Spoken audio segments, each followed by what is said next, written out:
Kapal feri yang saya naiki dari Sape di Pulau Sumbawa perlahan mulai merapat ke daratan Pulau Flores.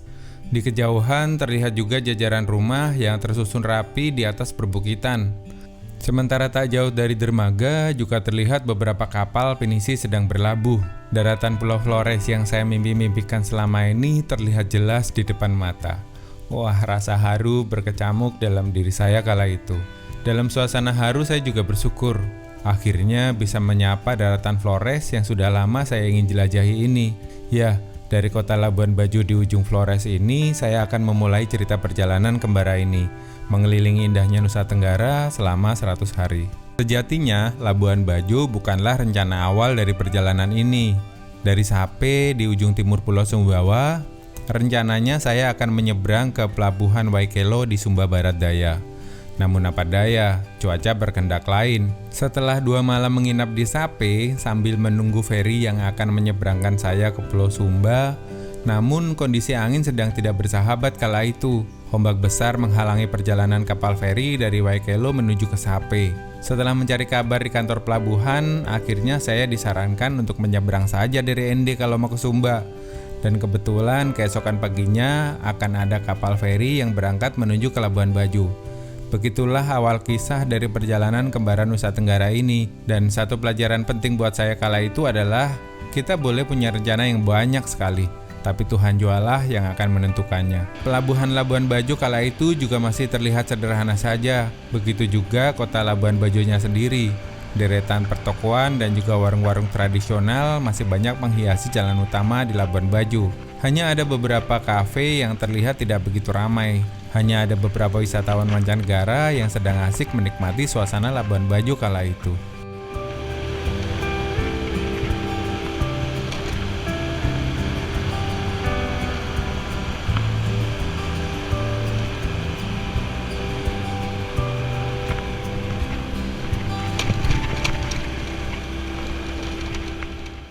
Saya menghentikan sepeda motor di sebuah warung makan kala itu, yang ternyata juga menyediakan kamar penginapan sederhana di lantai atasnya. Ya, saya akan menginap sementara waktu di tempat ini. Labuan Bajo sejatinya adalah kota transit buat wisatawan yang hendak berkunjung ke Taman Nasional Komodo. Biasanya, para wisatawan yang hendak eksplor Taman Nasional Komodo akan memulai perjalanannya dari dermaga kota ini. Di sepanjang jalan tadi juga terlihat beberapa informasi yang menyediakan jasa tur mengelilingi Taman Nasional Komodo. Selain Taman Nasional Komodo, sebenarnya ada apa aja sih di Labuan Bajo? Yuk ikut saya jalan-jalan mengembara di Labuan Bajo. Tempat pertama yang ingin saya ceritakan adalah Gua Batu Cermin. Gua ini letaknya nggak jauh kok dari kota Labuan Bajo. Hanya sekitar 15 menit saja mengendarai sepeda motor, saya sudah sampai di gerbang pintu masuk ke lokasi wisata ini. Setelah membeli karcis dan membayar jasa pendampingan oleh guide, saya pun diajak masuk ke Gua Cerminnya. Suasana adem dan lembab khas dalam gua saya rasakan kala itu. Beberapa bekas stalaktit dan stalagmit menghiasi dinding goa. Konon katanya goa ini ada di dalam laut loh. Hal ini bisa dilihat pada dinding goa yang terdapat banyak fosil-fosil binatang laut yang menempel. Wah, beneran indah dan seru sekali menikmati keindahan Gua Cermin ini. Lalu, kenapa namanya Gua Batu Cermin ya, Mas? Oke, setelah mendapat penjelasan dari guide yang memandu saya kala itu, begini ceritanya. Jadi, sinar matahari itu akan menyusup ke dalam gua melalui celah-celah yang memantul ke dinding. Nah, di dinding ini terdapat banyak sekali garam. Jadi, sinar-sinar itu memantul. Dan pantulan sinar inilah yang menyerupai cermin. Gua Batu Cermin ini pertama kali ditemukan pada tahun 1951 oleh seorang arkeolog yang juga pastor Belanda bernama Theodore Verhoeven. Saya diajak ke dalam ruangan yang gelap gulita. Terus di ruangan itu pemandu bilang gini, kita akan merasakan gelap abadi beberapa saat. Wah, belum siap apa-apa, tiba-tiba dia mematikan lampu senternya.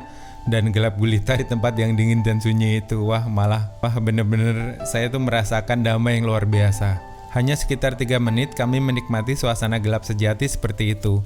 Selanjutnya, saya diajak keluar gua dan mengakhiri perjalanan. Wisatawan yang masuk ke dalam gua dibatasi sekitar 30 menit saja. Tapi karena waktu itu sepi dan hanya saya sendiri aja yang berkunjung, saya minta izin untuk menikmati suasana gua lebih lama lagi. Dan diizinkan. Wah, keren banget itu kawan-kawan. Sore menjelang, saya akan menikmati senja di Bukit Cinta yang letaknya juga nggak jauh kok dari kota Labuan Bajo. Let's go!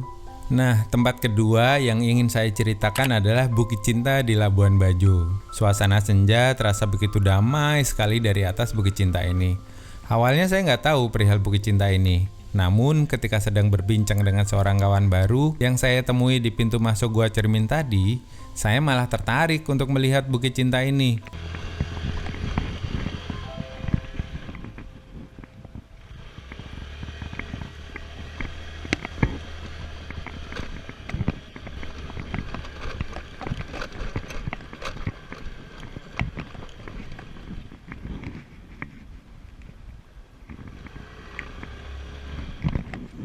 Pemandangan dari atas ini tuh terasa damai sekali. Saya bisa melihat damainya alam Labuan Bajo dari atas ini. Semuanya terlihat begitu indah dan menenangkan. Saking indahnya saya sampai lupa waktu. Hari sudah semakin gelap dan saya harus bergegas untuk kembali ke penginapan. Dan jalanan turun ini bukanlah mudah.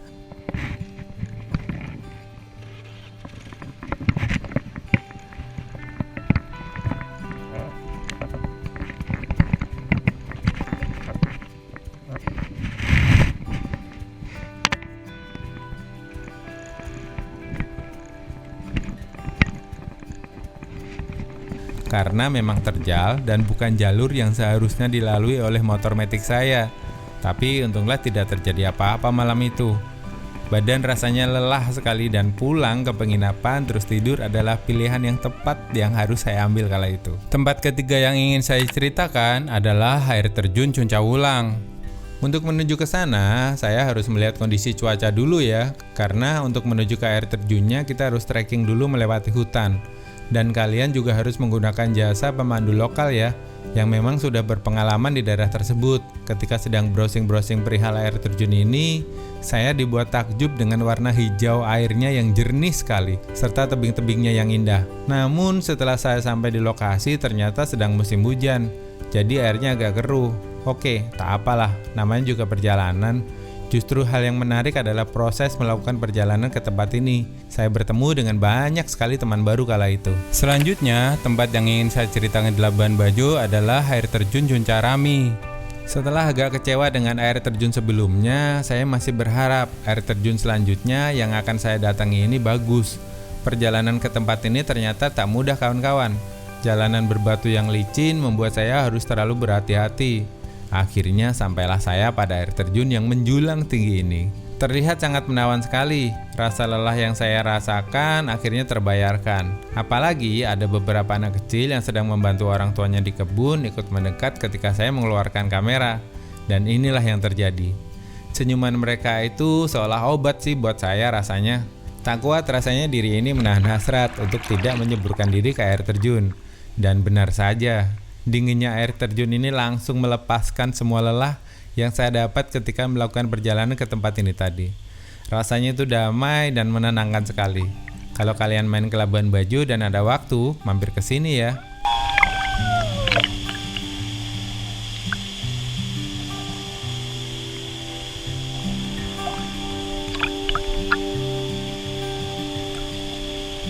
Hal menarik selanjutnya di Labuan Bajo adalah tari caci. Hari berikutnya saya tidak punya rencana apa-apa sebenarnya. Hanya ingin bersantai saja di salah satu kafe sambil memeriksa email dan beberapa draft tulisan yang akan saya kirimkan ke beberapa majalah. Ya, salah satu sumber biaya dalam perjalanan kali ini adalah saya mengirimkan beberapa cerita ke majalah-majalah perjalanan. Walau tak seberapa honornya, tapi lumayan untuk menambah beberapa kilometer perjalanan saya ke Barat Nusa Tenggara ini. Tapi ketika baru saja duduk, tiba-tiba bau saya ditepuk oleh salah satu kawan yang kemarin saya temui di air terjun Cuncah Rami. Mereka hendak pergi ke salah satu desa adat yang tidak jauh dari sini untuk melihat tarian caci yang menjadi tari tradisi dari Kabupaten Manggarai Barat ini. Tak berpikir lama, saya langsung mengiyakan ajakan tersebut. Dan sampailah kami di Desa Liangdara, sebuah desa wisata yang letaknya ada di Kecamatan Sonongoang, Kabupaten Manggarai Barat, Nusa Tenggara Timur. Kedatangan kami disambut oleh beberapa tetua adat dengan sambutan khas kampung ini.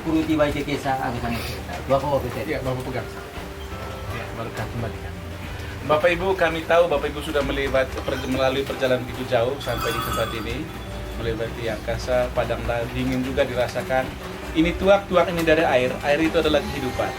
Dan tuak ini juga wujud penerimaan kami dari hati yang terdalam atas kunjungan Bapak Ibu di tempat ini. It's called sopi here. Sopi. It's made of Palm trees. Palm trees. Yeah. Cheers. Cheers. Thank you.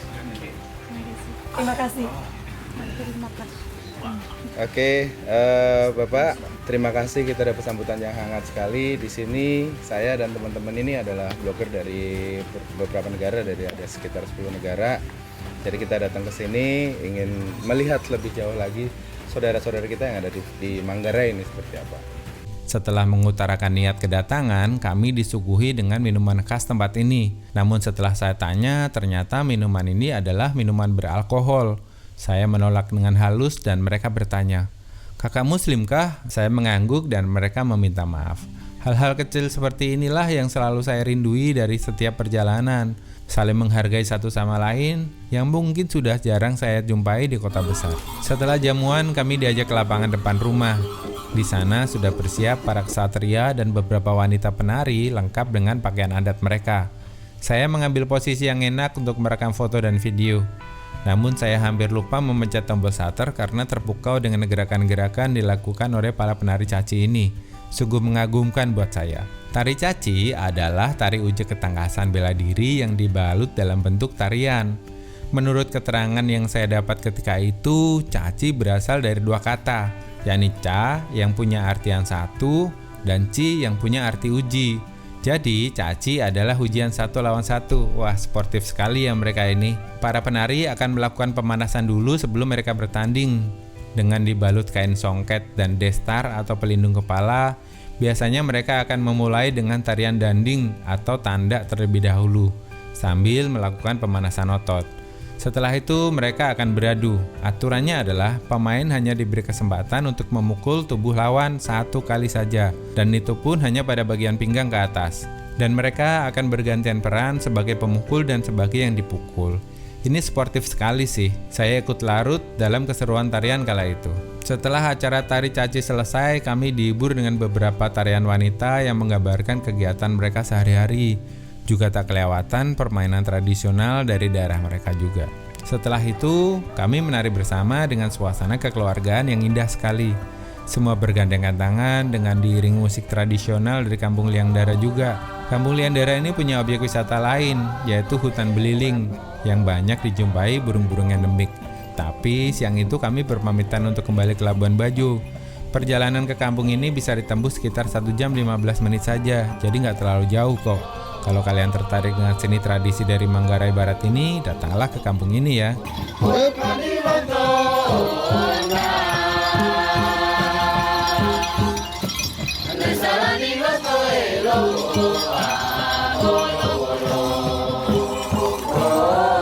Jadi ini adalah tari persahabatan yang ada di Desa Melo di Flores, Manggarai Barat.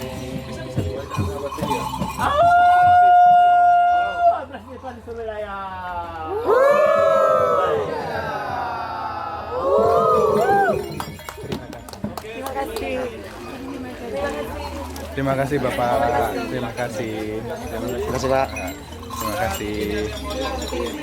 Sampai di Labuan Bajo, hari sudah hampir gelap. Saya kembali diajak rombongan ini untuk menikmati senja, sambil mereka makan malam untuk perpisahan, karena besok akan kembali ke negara masing-masing. Halo.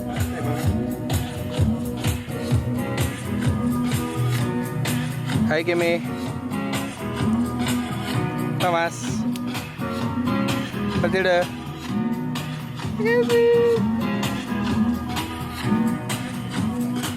Dan senja kala itu terasa damai sekali kawan, lengkap dengan pertemanan yang asik. Satu hal yang saya suka ketika melakukan perjalanan itu adalah ketemu orang-orang baik seperti mereka ini.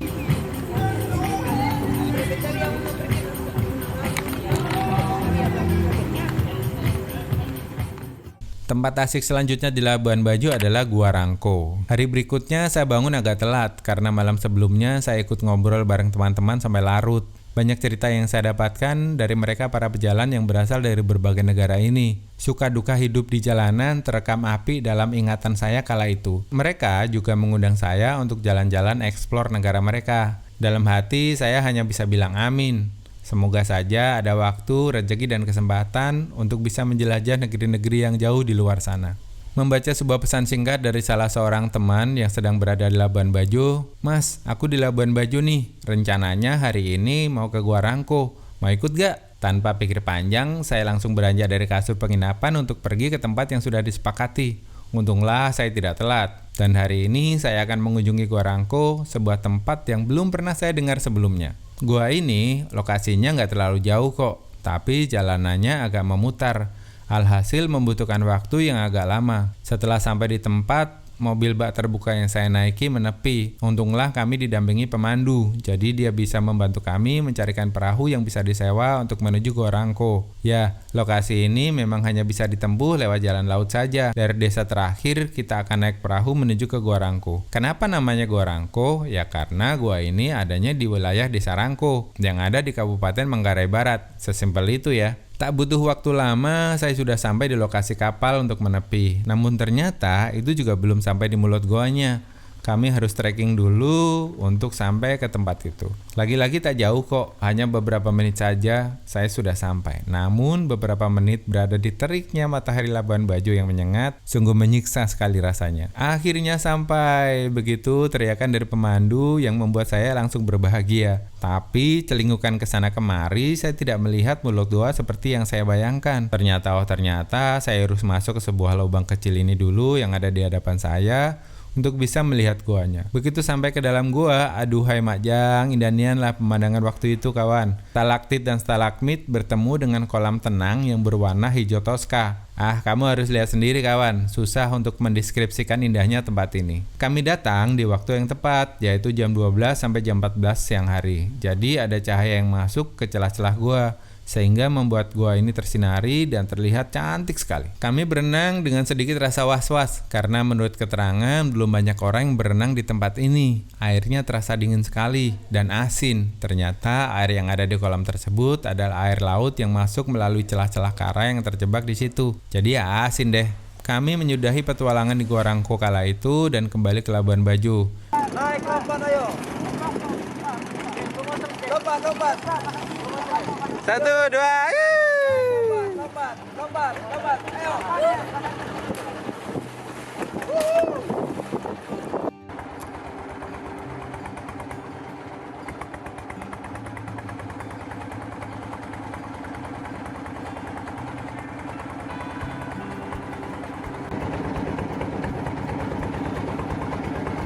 Dan petang ini saya ingin menikmati senja di Paradise Bar, sebuah bar andalan para wisatawan yang datang ke Labuan Bajo. Kabarnya senja di tempat ini indah sekali kawan. Kita lihat yuk. Dan benar adanya, senja dari Paradise Bar ini indah sekali kawan. Tenang, damai, seru lah pokoknya. Buat kalian yang muslim, tenang aja. Di sini juga jual minuman yang gak ada alkoholnya. Jadi ada beragam jus buah yang segar kok. Tapi yang gak boleh kalian lewatkan kalau main ke tempat ini adalah kopi Floresnya. Wah, menikmati senja sambil nyeruput kopi Flores tuh nikmatnya melebihi segalanya kawan. Malam menjelang namun saya enggan beranjak dari bar yang asik ini. Lantunan lagu-lagu reggae dari sebuah panggung kecil di pojokan bar ternyata makin membuat saya larut dalam keseruan perjalanan kali ini. Ya, inilah perjalanan yang sesungguhnya kawan. Pero no olvides, mujer, que algún día dirás, ay, ay, ay, ay, cómo me duele el amor. Corazón espinado, cómo duele el amor. Cómo me duele el amor.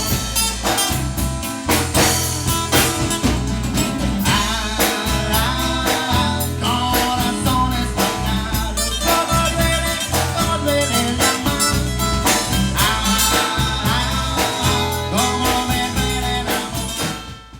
Labuan Bajo terasa begitu mempesona, alamnya yang indah, orang-orangnya, juga suasana malamnya yang memikat hati. Malam ini rasanya saya bisa tidur nyenyak, biar besok bisa dengan segar untuk melanjutkan perjalanan kembara Nusa Tenggara ini. Sampai jumpa.